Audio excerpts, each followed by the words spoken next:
me if I'm wrong, Paul, but it seems like you've been largely successful because you do things a little bit differently. And I want to go back to your time at Tennessee, beat writer for what was it? Were you at the Daily Beacon, I assume? Yes, I Yeah. was. And it's my understanding that at some point, I apologize, I don't know what exactly happened on the court, but you, I believe, wrote an obituary for Tennessee's basketball program, and the administration was none too happy about that. What can you tell me about that time? I do remember it because somebody framed it for me, and I still have it. It was the year after the famous Ernie and Bernie show, which was in the mid to late '70s, and they had the two first team All Americans. They left, and the team was horrible the next year, and they lost I think it was a home game to Georgia. It was just embarrassing. So I decided I'm going to be cute. I wrote, I mean, I looked at an obit in the paper back then, and I wrote, the Tennessee Vols died Saturday night. It was 78, and I went through the whole thing. The services will be Sunday at 12:30, but it was the last line that did it. I said, and contributions, please forward to the Luden's the Luden's Cough Drop Company for future research on choking. And they put a black border around it and said Vols 19 whatever tonight. And not to get too deep in the weeds, but the main coach was a guy named Ray Mears, famous coach Mm-hmm. at Tennessee. He had left.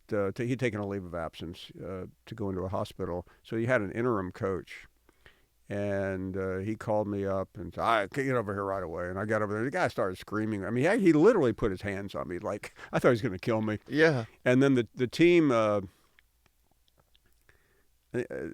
we traveled with the team. We traveled the newspaper. I was a sports editor, so I had a seat on the plane. Mm-hmm. They kicked me off.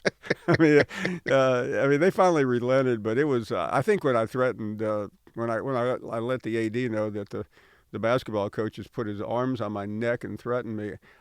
I mean, he should have been fired over it. Right. But I think enough damage had been done. But I think most people, Paul, that early in their career, student Oh journalism, yeah. you get threatened.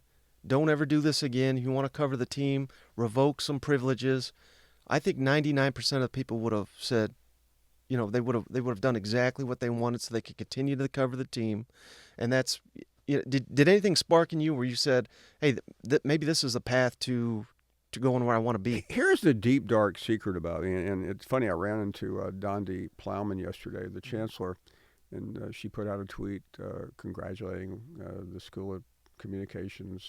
You know, I'm not a graduate of the School of Communications. um, I, I, I didn't know any better. I majored in political science and history, Michael. I didn't. I started taking a few journalism classes my last year when I realized was what I wanted to do. Mm-hmm. Um, but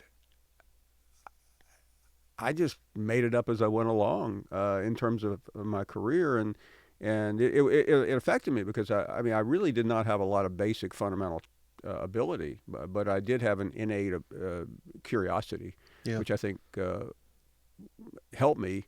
Everybody gets out of school and all the 5 stars, and they're offered by all the. I had two offers out of college. One I was